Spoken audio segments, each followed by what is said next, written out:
so honored today to work in partnership with the Missouri Humanities Council to present our next speaker. To represent the Missouri Humanities Council, it's an honor today to welcome Greg Walk back to Marshfield for his second Cherry Blossom Festival in a row. As a board member of the Missouri Humanities, it's an honor to watch us promote humanities across the state, and Greg is a fantastic employee of our organization, and I know he is honored. He is a Civil War enthusiast through and through, and I know he's excited to introduce our speaker. If you'll put your hands together and welcome Greg to the microphone. Thank you. Thank you very much, Nicholas. Can everybody hear me? Yes, good. Yes, well, I do want to introduce myself as well, very, very briefly. Yes, I work for the Missouri Humanities Council. I am also a member of the Sons of Union Veterans of the Civil War. I am by virtue of my great-great-grandfather, who was a private in his great-great-grandfather's regiment when the war first started. So when Nicholas said he was honored to see me, believe me, I'm honored to see you all, and you, Mr. Dietz.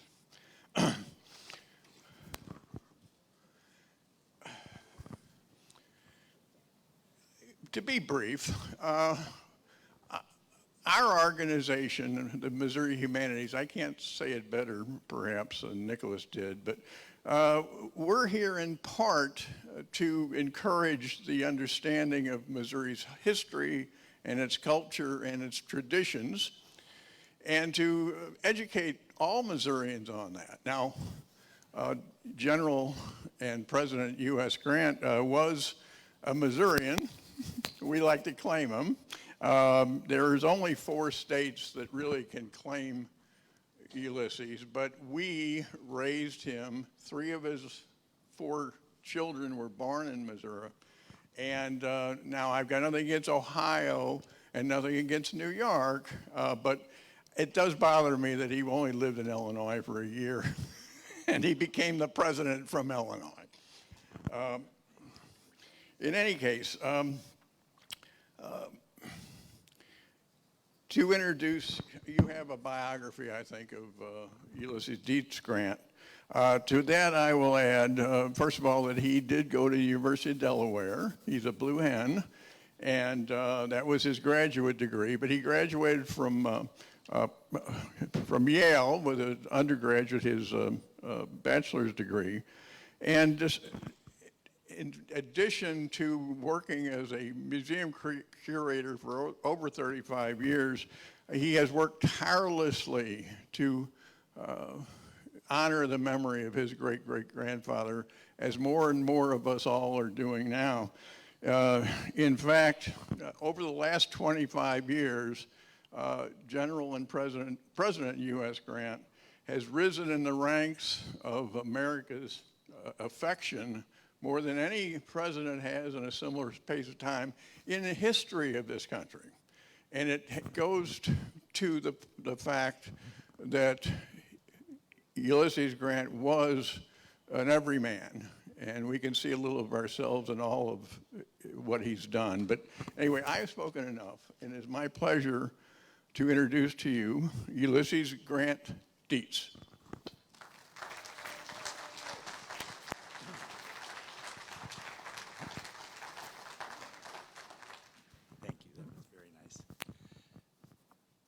So I do have a PowerPoint, and I don't have any notes. This is a timer, so I don't go too long, because I'm inclined to go off the rails. You might have heard on the panel that several of us do that. I guess and I have to look at it on the back wall there. I could turn around. But let me just, something that your nice introduction made me think of is that when I was growing up, I was called Grant. And you will, at the very end of this talk, see one picture of me as a child with a purpose. But I was called Grant because my grandfather, Ulysses S. Grant III, in 1955, when his youngest daughter gave birth to what was expected to be the last great-great-grandchild of Ulysses S. Grant and Julia, he said, you can't call him that. You know, this is an honor, but you can't raise a boy in the 1950s and call him Ulysses. Because U.S. Grant's reputation was totally in the toilet in the 1950s through no fault of his own and by no action he did. And so when I grew up, I was called Grant, so Grant Dietz was pretty innocuous. And when people actually learned that my name was Ulysses and why, their immediate response was to make fun of U.S. Grant to my face, as if I would think it was funny too. And so that leaves a mark. And it's why when I was 15 years old, I started using Ulysses. Instead of being U Grant Dietz, I was Ulysses G. Dietz. And then when I got involved at Grant's tomb, which you will see briefly in my talk, my boss at the museum in Newark, New Jersey, where I was a curator for 37 years, said, we're going to use your full name on your business cards because the newspapers pay attention when they see Grant next to Ulysses. And G doesn't mean anything. And so it helped the museums. So a historic moment in my life. I cannot juggle, by the way. Thank you, James. That's fantastic.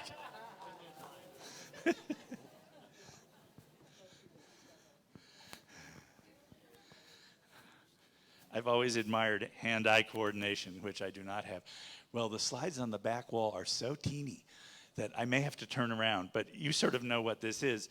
I called this title, this show, it is a show. I called this talk, Dancing on the Edge of the Gilded Age.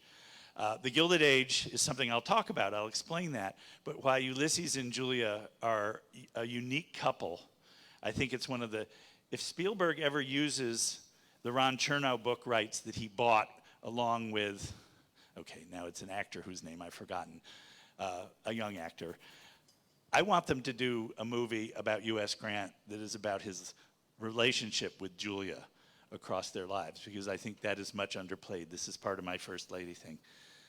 So let's dim the lights and start, and I'll squint at the back wall. I don't talk with notes, so I've only given this talk once before, and so I never quite know how it's going to come out each time because I speak from the slides. But Dancing on the Edge of the Gilded Age, to me, shows that they had this remarkable life where they were sort of living on the edge of the entire American experience, from the 1820s when they were born to the 1880s when he died, and the early 20th century when she died. Oh, somebody has to change the slides for me. Good. And we're starting at the end because this is U.S. Grant and his family gathered on the porch of the Drexel House at the Balmoral Resort Hotel in Wilton, New York, on Mount McGregor, a few days before he died. And so here in this picture you have Ulysses and his wife, his 4 children, Fred, Jesse, Nellie, and Buck, whose name was Ulysses Jr. Oh. Oh, beautiful. Down to go forward. And some of their grandchildren, and we'll get back to this picture, but the remarkable thing about this picture for me, and I gave a large format one of these that I bought online to the U.S. Grant Presidential Library. Does anybody know where that is? Starkville, Mississippi, at Mississippi State University. You can ask me about that later. But the amazing thing to me about this picture is that I knew 2 of the people in this picture. I talked to them and met them. And that kind of connection is what drove me to get more and more interested in the history of U.S. Grant and his wife. Now they were children, I can almost read this from back here. They were children of the 1820s frontier. These are pictures of them both young. I've got, I think, the earliest known photograph of Julia in this talk, but this is quite a well-known illustration of U.S. Grant right out of West Point before he grew the beard. But they really were children of the West, children of the frontier. They were overlooked and looked down at constantly because they were from the West, especially when they settled in the East, in the places of power like Washington and New York. U.S. Grant didn't much care, and I think maybe Julia didn't either because he didn't. Their children would care more, but that's another story, and I may get into that or I may forget all about it. They were shaped by the politics and the geography of where they grew up. Grant was born in this little house. His parents moved out of it quite quickly, this is his historic birthplace in Point Pleasant, Ohio, right on the border between the free state of Ohio and the slave state of Kentucky. A lot of his schooling was in Kentucky, and he went back and forth. And his father was a hard-bitten entrepreneur, a blowhard, and a father who was very proud of him but made his life miserable by pushing him and challenging him and seeming to not value him as the eldest son, but in fact, someone who was incredibly proud of him. And Jesse Root Grant, the classic mythology is that he grew up poor and Julia grew up rich, but that's not true. Jesse Grant probably had more money than Fred Dent did any day of the week, but that's another part of the story. The Dents were from further west. They were from St. Louis, Missouri, when it was the frontier, which is why the arch is there, but there were several frontiers in America. So the western edge of Ohio and the western edge of Missouri, or the eastern edge of Missouri, were both frontier. And Julia grew up in an entirely different world. The Grants were devout Methodists, although I think Jesse was not. I mean, let's say he went to church. I don't know if he paid attention in church. But Hannah, his mother, was a devout Methodist and was so devout, she never visited the White House. She never left home to see her son succeed because it would be prideful. And there's a report that she was approached on her front porch where she was sweeping after he was elected president out of Galena, Illinois. And she was in, I think, Covington, Kentucky, where they lived at that point. And the reporter said, "Your son's been elected president." And her response was, "Well, I guess he'll be busy now." And that's it. But U.S. Grant was very close to both of his parents. And likewise, Julia Boggs Dent was very close to both of her parents. Frederick Fayette Dent, born at the same time as Jesse Grant, and died at the same time pretty much as Jesse Grant, and Ellen Renshaw Dent, who was English-born.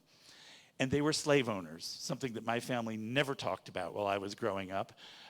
And he was from Maryland originally. They migrated west in 1814 from Pittsburgh to St. Louis, which doesn't seem like much of a trip, an hour on a plane maybe, but it was a huge trek, and they schlepped their worldly goods to the west to prove that they were civilized people. They bought an old farmhouse that was maybe 10 years old when they bought it, and they named it Whitehaven after some mythical ancestral place. And I will say the green color on it right now, which I'm assuming is still on it, was a color that Ulysses and Julia painted it long after her father died in the 1870s when he used it as a horse farm. But Colonel Dent kept the house painted Confederate gray all the way through the Civil War. And he had about 15 slaves, mostly farmhands and some house servants. And when Julia grew up, she was surrounded by enslaved children who took care of her and watched over her, cooked her food, put her to bed.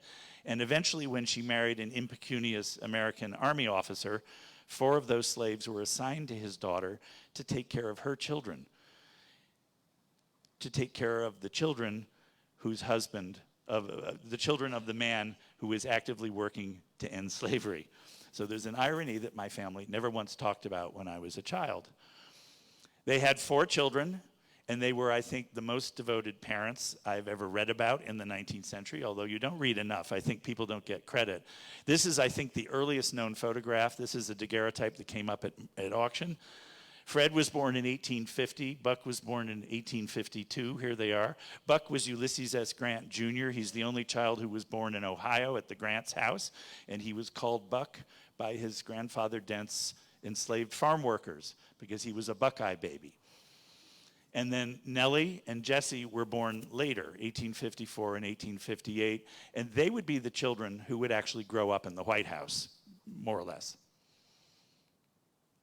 Oh, I want to go back to that. See, this is where I get off the rails here. You know, look at it, both of these. Julia suffered from strabismus, which is a crossed eye, that when you're moving around and looking, functions fine, but when you stop and look at a camera, it turns in. One of her great-great-great-great-grandchildren in France has the same thing. And his father was talking to me about it, and I said, do you know where that comes from? Anyway, see, this is how I go off the rails. But the rumor is that she never allowed herself to be photographed from the front because she was so self-conscious about this, except I find all sorts of photographs of her from the front, so maybe she wasn't that self-conscious about it. But I will say one thing is that Julia was not a beauty, and U.S. Grant was quite a handsome man. And that speaks to what an incredible personality she had and what a love match it was. It was, for him, love at first sight. She took a few years longer. They matured in a volatile economy. There's all this mythology. Oh, he was a bad businessman. He was a bad farmer.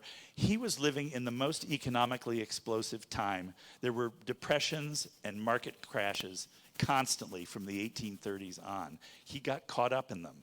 He was also not trained as a farmer, and his father-in-law wasn't much of a good farmer either, even though he was technically, officially a farmer. He was never a colonel. That was entirely an honorific title. And Ulysses tried to make money at a time when farms were struggling and dying constantly all over the United States. Somewhere, perversely, in the late 1850s, Fred Dent decides that his son-in-law should have his own plot of land quite far away from Whitehaven, or there was a little house they were living in there that Julia loved.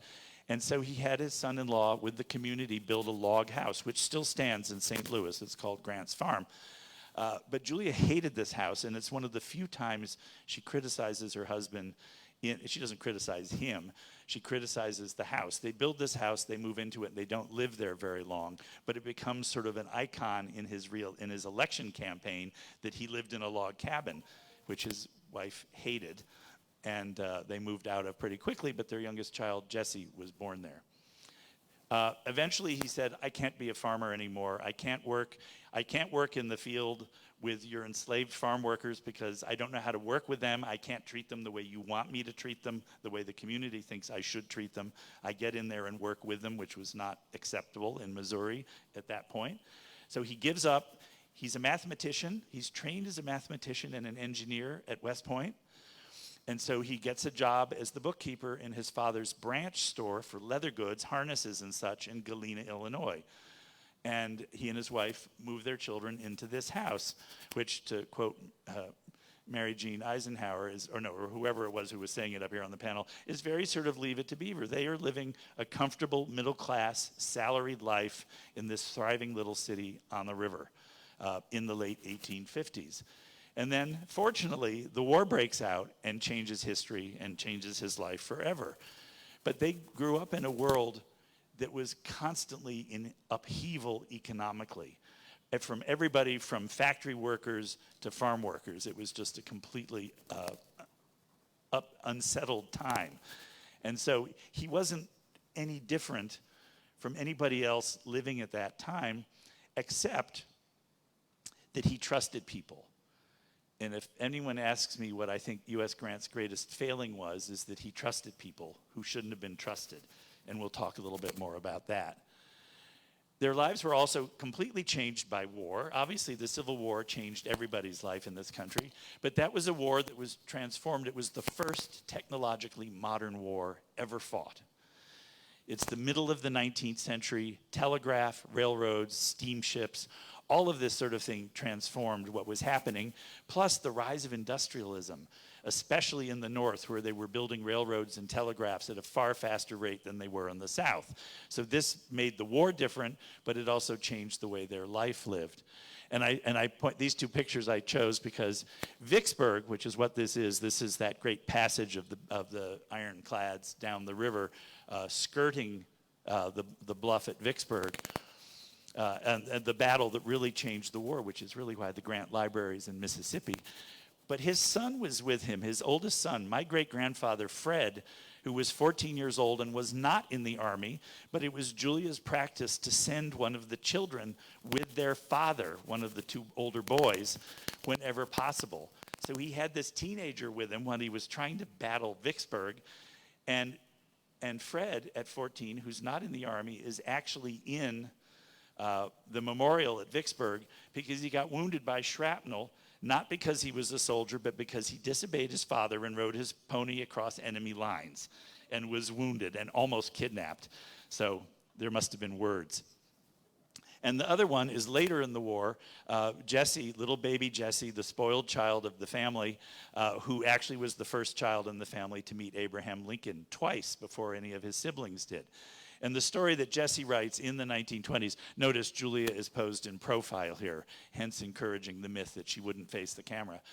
But Jesse wrote that he believed he was the most loved child. And then he found out as an adult that his siblings also felt that they were the most loved children, which just goes to show that Ulysses and Julia loved all of their children and spoiled all of their children. I won't go into well, there's another lecture I could give about the repercussions of that. And then the American dream is fulfilled. This is in Galena, Illinois. If you haven't ever seen this, it's a wonderful house, and it's wonderful because the Grants were given this. Julia writes about it here after this triumphal ride. A beautiful house with everything that good taste could ask for was given to them, fully furnished, a 10-room house given to them as a reward for winning the war and saving the Union. And I think Ulysses and Julia got sort of the idea that every time something happened, someone would give them a house. They were given a house in Philadelphia during the war where they could stay with their children, and they would be given a house later on, which I'll get to in a minute. But this is, 1865 is not just a critical date because it's the year the Civil War ends, it's the year Abraham Lincoln is assassinated, but it's also the year that in my mind counts as the beginning of the Gilded Age. And I'll talk about what that means a little more. The Grant House in Galena is fascinating to me because it's a fully furnished, intact, middle-class, suburban dream house that has not been altered. The family gave it away to the state in 1908, 1912, early in the 20th century, because they didn't want to live in Galena anymore. Once Julia got a whiff of Washington, D.C., and then New York, she was not going back to Illinois, although she always had family in Chicago. And these are just the rooms as they're furnished. It's a completely intact house of its period. For a museum curator and a house nerd, it's an extraordinarily rare thing. It's a wonderful house, and they do a great job of interpreting it. So the Gilded Age starts with the end of the Civil War. The build-up to it has already happened, but it's this total reversal of economy. It's the economy driven, wealth driven by slave labor in the South. The value of the slaves in the South was worth more than the entire rest of the American economy put together. So with the ending of slavery, the economy in the South collapsed and reconfigured. It's not like the slaves all disappeared, but they were no longer slaves. And the industrial economy built up during the war to help win the war begins to transform the North at a lightning speed. And millions of dollars that first decade after the Civil War is where most of the great millionaires of the late 19th century are created. And where did they make their money from? Natural resources, oil, iron, copper. Galena was named after the lead mines that had already gone out by then. And then real estate, of course, which goes along with resource mining. And then when you have all of those things, you have to manufacture things out of those resources, and then you have to move the resources of the manufactured goods across the country. So railroads, the real big money maker in the early Gilded Age is the railroads, as they build all of the transcontinental railroads using government loans and other ways of financing. And then all the people behind that, bankers, brokers, lawyers, all of those people who are part of it for good or for ill in making the economy shift and boom, especially in the North, but also in the South. Atlanta and Birmingham are both Gilded Age cities who don't come into their own as big money centers until after the Civil War with the New South and the rise of industry.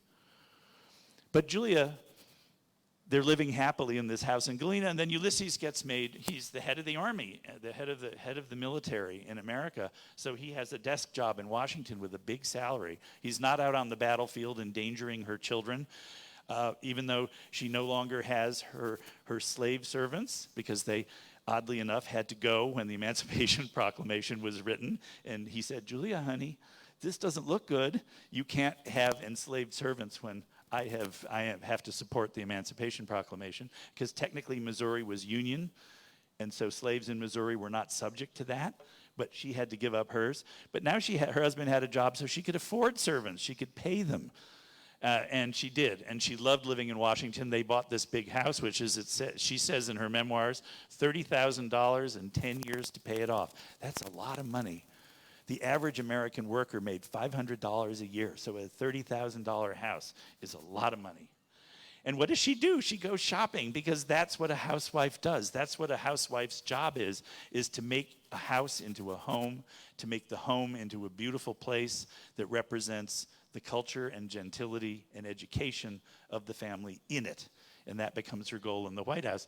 So this is a tray that I inherited, that I gave to the museum where I worked, because U.S. Grant had friends in Newark, New Jersey, but that's a whole other lecture, which I won't go into. But she went to Tiffany's. What does she know from Tiffany's? She's never been to Tiffany's, but Tiffany's, Godey's Ladies book writes about it. So she buys herself a silver tray with her initials on it right after. She's living in a log cabin, and her husband is pawning things so he can buy them food. And now she's going to Tiffany's and buying a silver tray. This is the Gilded Age, and they're living on the edge of it. She orders a huge service of Chinese porcelain with U.S. Grant's monogram on it in 1868 as he's running for president. Because you think he cared about that? No. But she puts his initials in a victor's wreath, a Roman victor's wreath. And she orders a huge set of flat silver made up in Rhode Island by Gorham in the medallion pattern, which features Roman warriors and Roman ladies. So she's really into this role of the victor's wife. The forks and spoons, that little group of them are mine. I bought them from an auction that a cousin of mine was selling stuff off. They buy a house at the shore. They have a summer house, a second domicile. They're living in Washington, which is hot and stinky in the summer, if any of you have ever lived there or ever been there in the summer. And in the days before air conditioning, it was a swamp. So they buy this house on the beach at the Jersey Shore. And the quote here is from Mark Twain's book, The Gilded Age of 1873, where a lady is asking an old matron in Washington about where people should go in the summer. Long Branch and Cape May are nearer than Newport. Doubtless these places are low. Low meaning low class.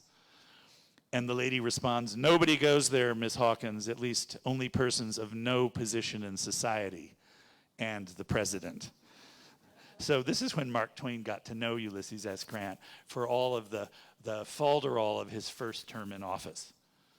And here's a picture of them at the house at the Jersey Shore, with Julia just talking in her memoirs what a boon it was to be able to get away from the hot city, take an hour-long train ride, and be able to go and sit on the beach, on the verandas, and enjoy the ocean breezes. And you can see also on the porch two of their black servants who were both who both worked for them as free blacks during the whole war campaign. In fact, the butler was U.S. Grant's valet. Whatever, there's the military term for it, but he worked for him as his helper in his tent, because even soldiers had servants in the 19th century. And then the brass ring. U.S. Grant reluctantly says, okay, if you want me to be president, I'll sit here. You don't campaign for president. You sit there and let other people campaign.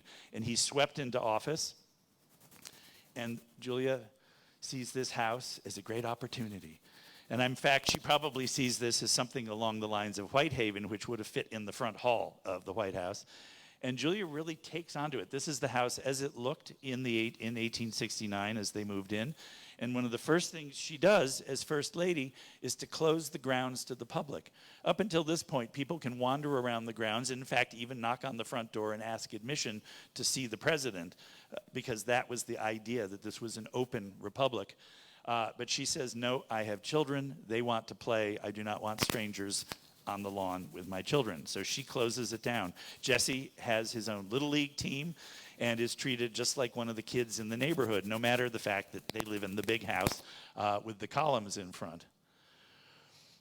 And the two older kids, my great-grandfather is off at West Point by this point as a 19-year-old, and their second son, Ulysses Jr., known as Buck, is at the Phillips Exeter Academy in Exeter, New Hampshire, which is where I went to high school, and Buck and I share a birthday. We're also the second son in a family of 4 children with 1 girl and 3 boys. So I think that's totally coincidental, but it makes me smile. And so this is sort of an image of those early White House years. Julia and Nellie and Jesse, with Colonel Dent, who, for all that he supported the Confederacy, for all that he had enslaved workers on his farm, spends a lot of his later years at the White House gloating. And gloating at U.S. Grant's father, who he keeps referring to as that decrepit old man. And this is all from Ishbel Ross's book. But so the fathers sit at the White House and spar with each other, the abolitionist and the slave owner, both of them enjoying the success of Ulysses, even though Ulysses' mother never comes to the White House.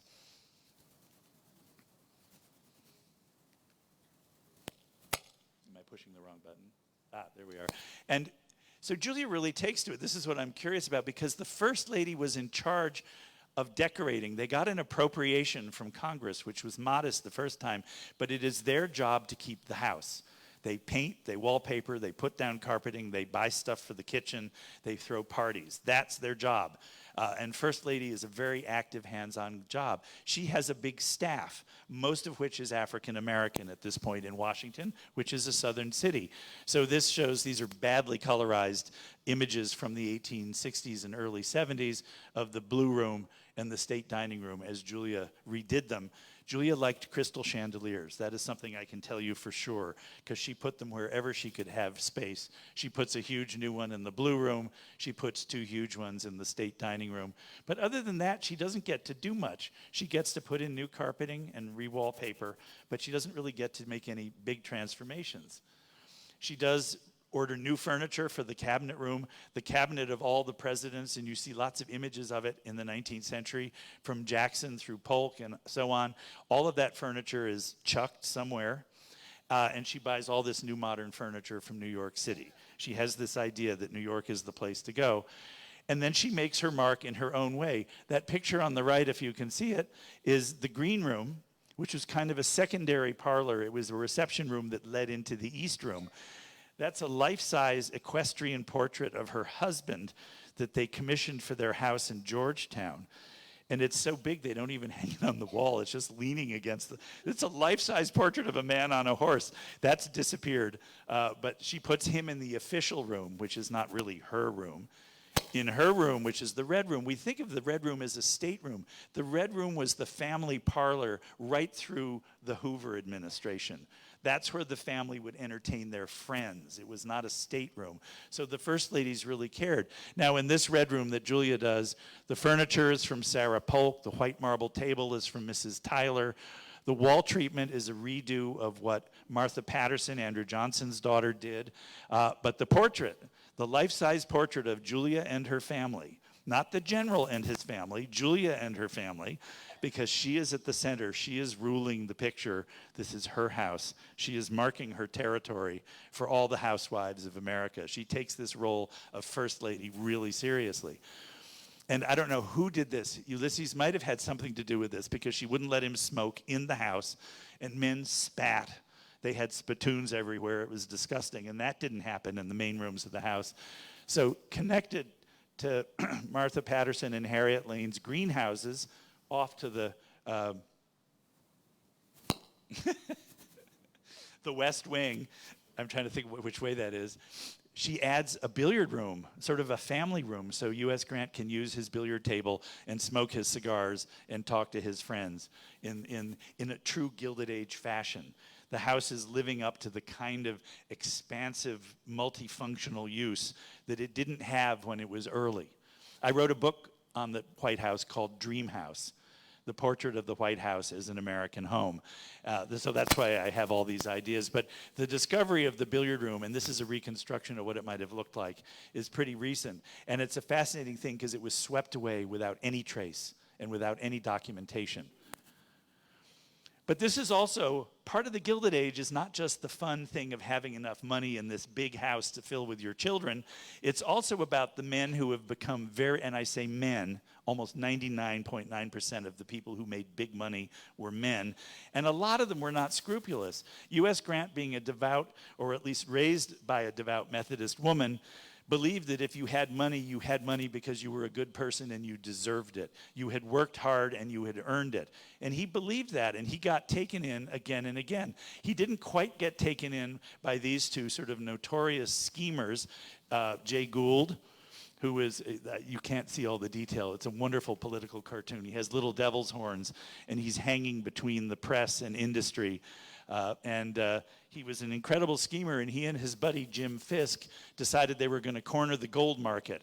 And they were trying to get U.S. Grant involved in them cornering the gold market by using his brother-in-law, Abel Corbin, who lived in Elizabeth, New Jersey. And this is an instance where Julia definitely played a role in stopping it and making sure that it didn't go forward, and alerting her husband to the fact that you have to stop this because your sister's husband is in on this deal. And you can see in that image U.S. Grant is running with bags of gold from the Treasury building, I guess that is. And he, in fact, but it causes a huge ruckus because it bankrupts a lot of banks that are in on this. So this is when he begins to make, the realization that the economy is complicated and that the government does not work the way the Army did. In the Army, he said, do this, and they did it. In Washington, as president, he said, do this, and they did something else, often completely at odds with what he had in mind. Politics was a hard lesson for him.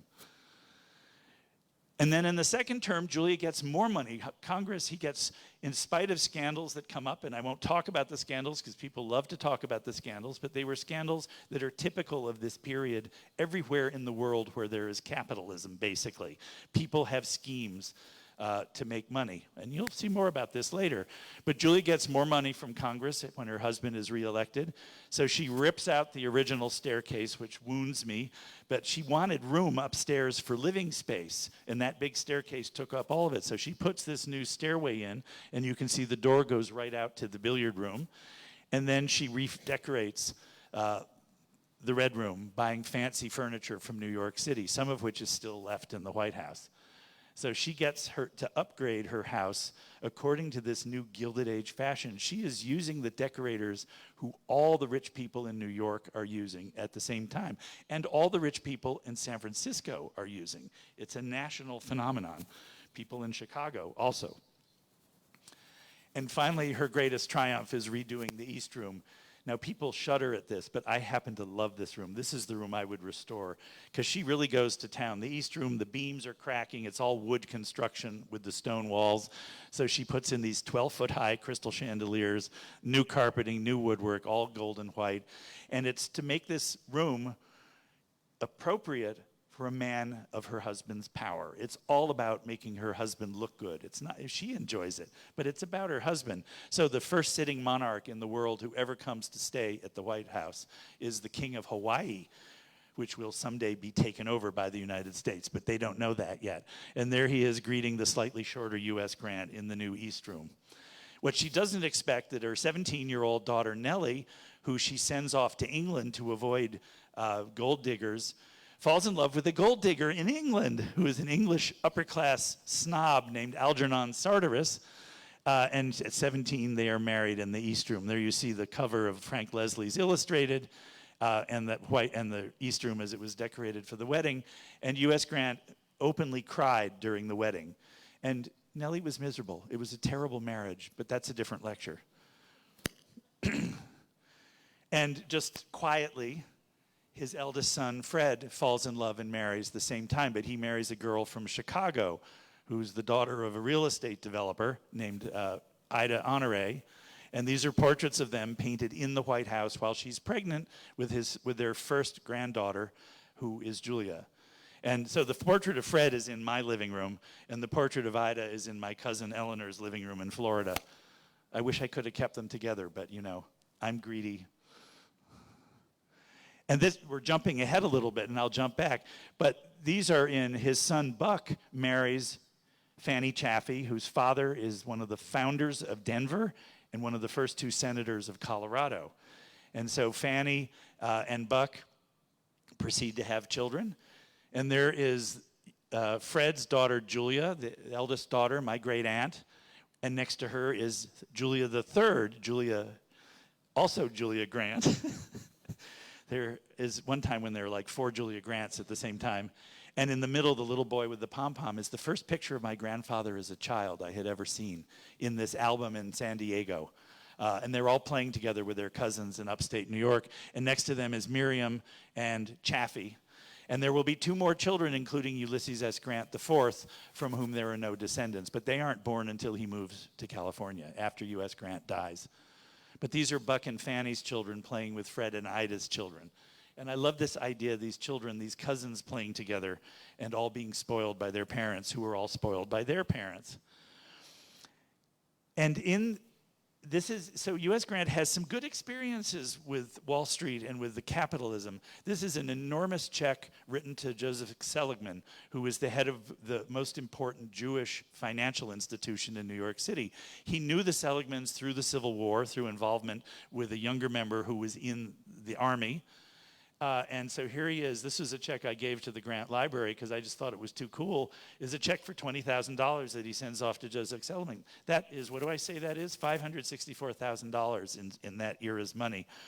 And he trusts him, and Seligman does well. He invests in silver mines, he invests in railroads, so he's got somebody paying attention. So not all of his capitalistic ventures are bad, and Grant begins to believe that he's rich. I can't balance a checkbook, and I don't think U.S. Grant could either. He was a mathematician, but he was not a financier. He was an organizer. He was not a business manager. And then at the end of, I'm skipping over all the politics of this. He comes to the end of his term. He decides not to run again. He goes to the opening of the Centennial Exhibition in Philadelphia, where with the Emperor of Brazil, speaking of fraudulent titles, he starts the great steam engine that will literally power the end of the Gilded Age. And Julia is miffed because she isn't given anything to do on the stage. She just stands there like a woman and is ignored in favor of the men. That's what she says in her memoirs. And then they decide, I'm out of office, I have no job, I have no pension, I have no army pension because I'm not in the army anymore. So let's take all of our savings and spend 2 years traveling around the world, having no idea what we're going to do when we get back.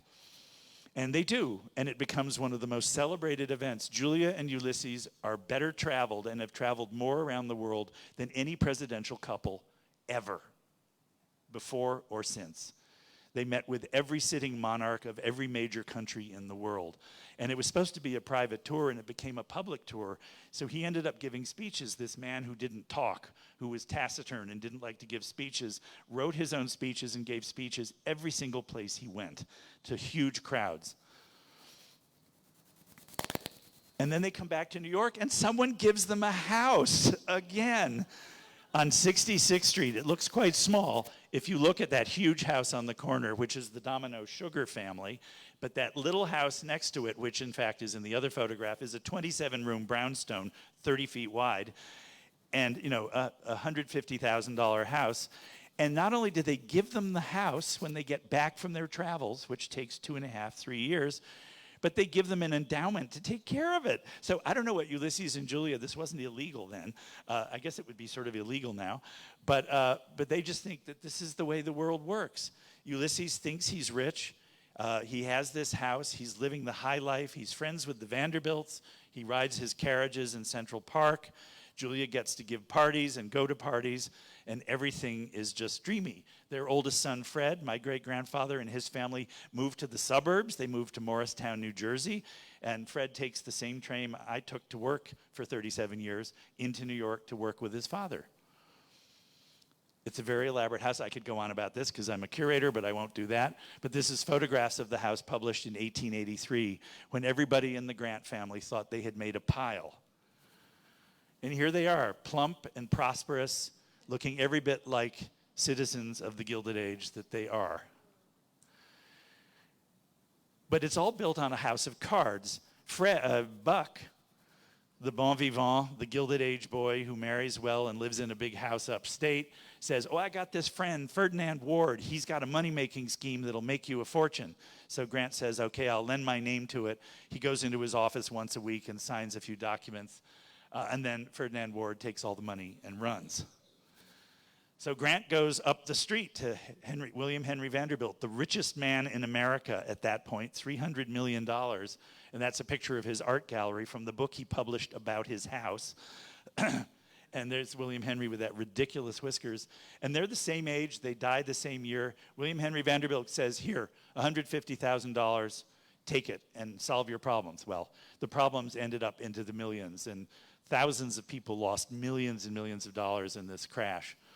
So U.S. Grant turned over a lot of his memorabilia as collateral, and he wouldn't take it back when the loan failed. So Vanderbilt gave it to the Smithsonian, where it still is today, in honor of Julia. And then, of course, he's bankrupt. He's desperate to figure out how to get his family out of poverty, or impecuniousness. I think poverty is stretching it a little bit. And then he discovers he has throat cancer, inoperable throat cancer from all of his cigars over all those years. So the Drexel family of Philadelphia give him their cottage at the Balmoral Hotel in Mount McGregor. And they go there. And they go there knowing that he's going to die, because he's been working for half a year on his memoirs with a deal that Mark Twain has offered him. Huge deal, huge advance, $250,000 in advance, and another $200,000 when it's done. And Grant is working to stay alive to finish that. He writes an 800-page book in under a year, dying of cancer, longhand. And no, Mark Twain did not write any of it, by the way, if that has ever been raised to you. I've seen the manuscript. It's in his handwriting. And they live in this cottage, which still stands and is opening for the season today. And then they gather, back to that picture, Fred and Nellie and Julia and little Julia and Buck, and that's Lizzie, that's Jesse's wife, Lizzie. Jesse's the one sitting looking rather impertinent on the railing. And my grandfather in his straw hat looking like a bored 3-year-old, and Julia looking like an uninvolved 11-year-old, which is the way they're supposed to be. And there he is 3 days before he dies, a famous photograph of him right before he dies. And he dies bringing in $450,000 in cash, which is $15 million in contemporary money, by the sale of this book, which was the first great best-selling military memoir. And I've read it, and it's beautifully written. It's not hard to read. If you're interested in military stuff, it's really great. If you're interested in 19th century writing, it's also really great. And there's Mark Twain, young and redheaded, which is the way he was when he cut this deal for U.S. Grant. So Grant dies on July 23rd, 1885, and the country mourns. This is President Grover Cleveland, talks about it, the great heart of the nation that followed him when living with love and pride, bows now in sorrow above him dead, tenderly mindful of his virtues, and so on. And the first thing he does, or one of the early things he does as president, is to reinstate Grant's commission as a general so that Julia can get a pension check of $5,000 a year, which is a lot of money. It really changes her life. I have a particularly soft spot for Grover Cleveland because he was born in New Jersey, where I live, but he spent a lot of his life in upstate New York, where I also lived. And here we are, the saga from 1885, when Grant dies, to the building of the tomb. There's a wonderful man who was here last time I was here, Louis Picone, who wrote a whole book on the building of Grant's tomb. And it was not an easy job. This is not Europe, where a few dukes and noblemen shell out money to build a memorial to the Duke of Wellington or something. This was hard fought. Every single penny was hard fought, scrabbling around the nation, because people in Washington hated New York. They didn't want the tomb to be built in New York. The Grants wanted it to be in New York because they'd been happy in New York. Julia said, I can go visit, and then she moves to Washington, so go figure. But here they are on the day the tomb is dedicated.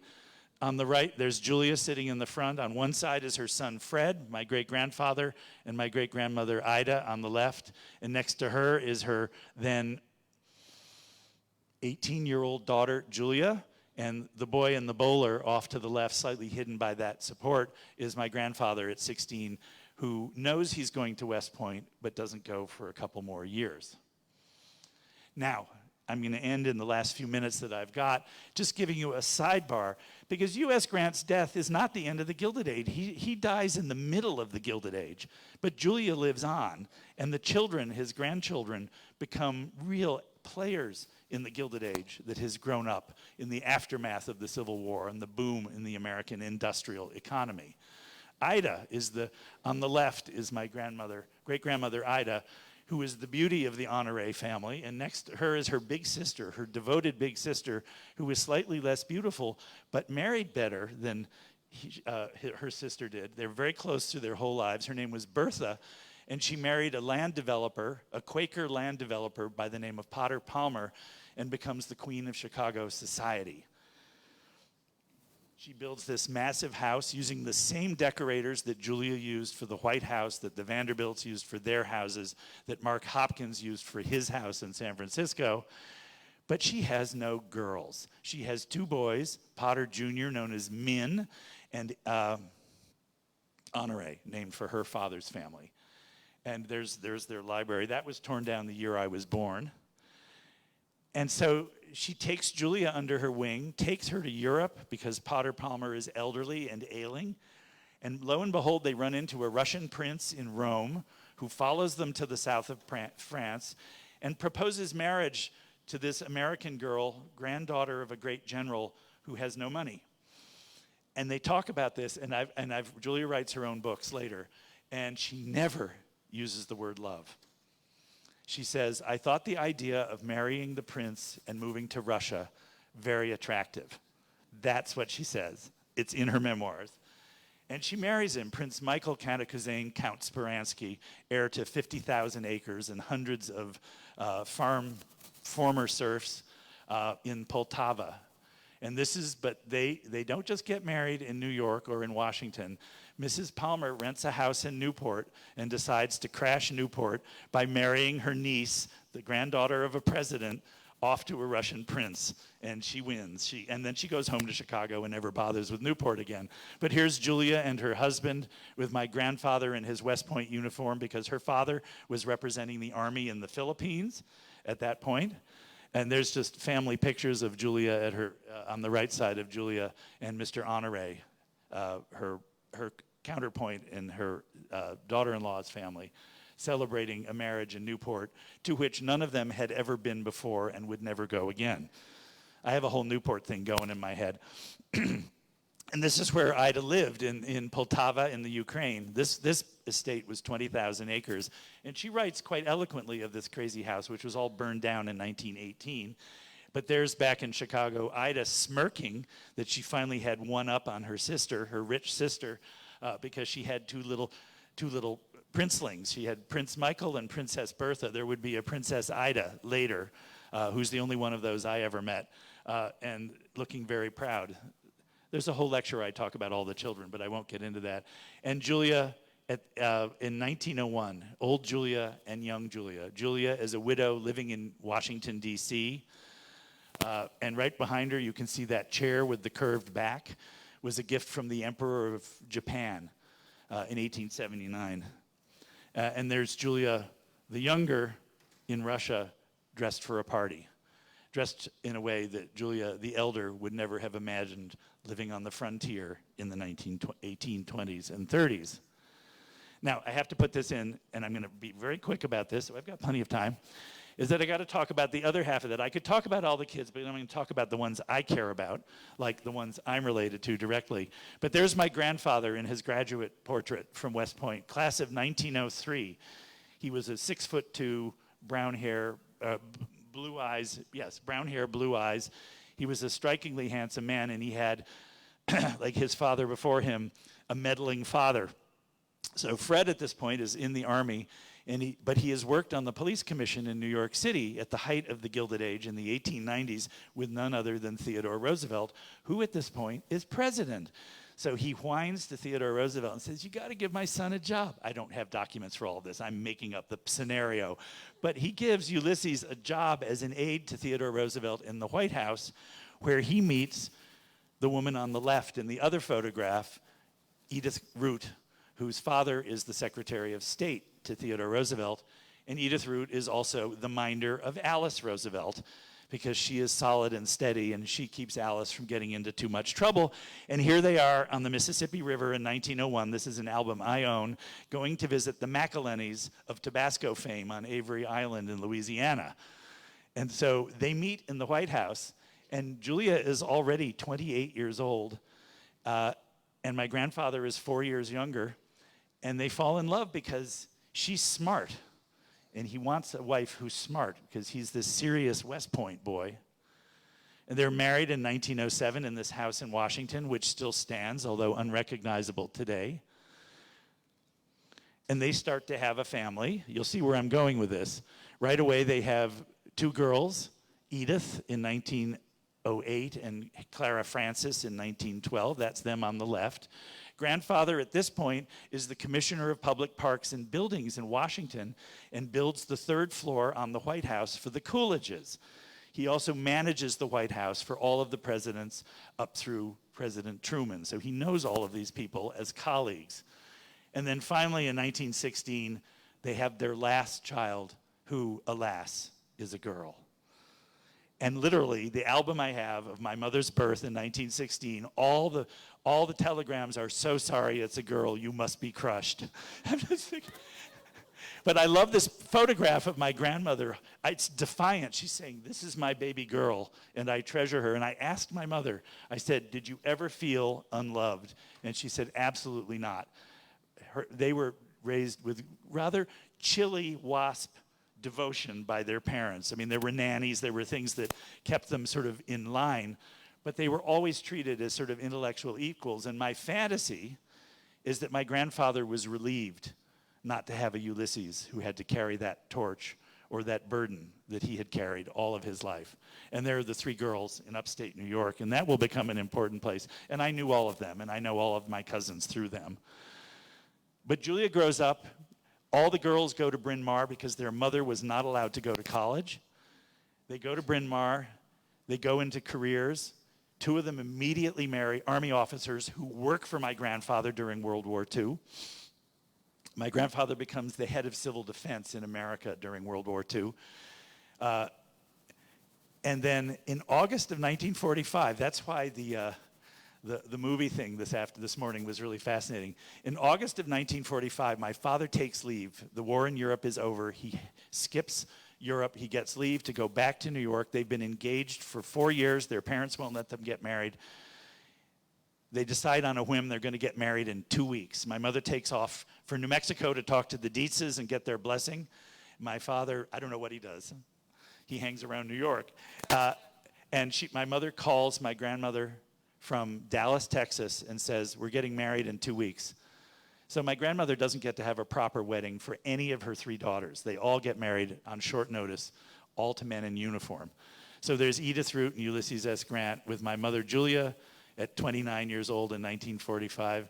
And my father, who has just come back from the war, the first bomb is dropped on Hiroshima on his 26th birthday, and 2 weeks later they're married, just as the war has come to an end. And the real punchline of all of this is that's where I come in. I'm that little boy with no teeth on the right side, smiling at the camera. This is the picture we did not use for our Christmas card that year because I was missing teeth. And so the actual picture we used makes me look quite sad. And I like to think that's because I was thinking, good Lord, my name is Ulysses. What am I going to do now? Thank you.